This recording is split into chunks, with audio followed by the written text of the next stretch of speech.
নমস্কাৰ, মোৰ YouTube channel উন্নতি ভিডিঅ'লৈ আপোনালোকক সকলোকে স্বাগতম জনাইছোঁ। এইখিনি টেমাৰ পনীৰ হয়। এয়া বিলাহী, ৰচুন, আদা, পিঁয়াজ আদি কৰি পিচি লৈছিলোঁ মিক্সাৰ।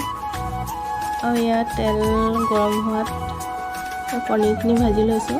অলপ ৰঙচুৱা হোৱালৈকে ভাজি ল'ম। এই পনীৰখিনি এতিয়া বাদামী কালাৰ অহাত কাঢ়ি থ'ম। কালাৰটো ধুনীয়া আহিছে, বাদামী কালাৰ হৈছে।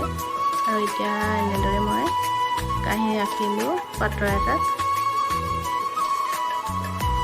আৰু ইয়াতে এইখিনি তেলতে পিঁয়াজ কেইটুকুৰামান দি হালধি অলপ দি দিছোঁ।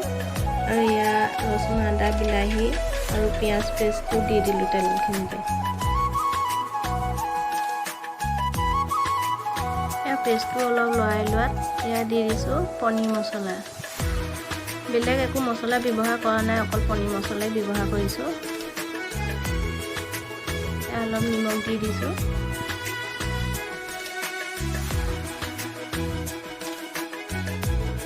মই পনীৰ ৰেচিপিটো অলপ গ্ৰেভি কৰি সেইবাবে ইয়াত পানী আধা কাপমান দি দিছোঁ। বেছি দিয়া নাই, আধা কাপ দি দিছোঁ।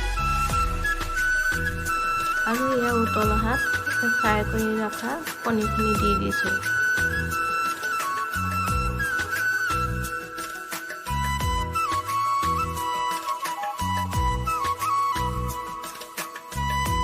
এয়া মোৰ পনীৰ ৰেচিপি ৰেডি হৈ গ'ল। এয়া খাবলৈ বহুত টেষ্টিও হৈছিল। আৰু এয়া গৰমে গৰমে ভাতৰ লগত বনাই আপোনালোকে খাই চাবচোন বাৰু।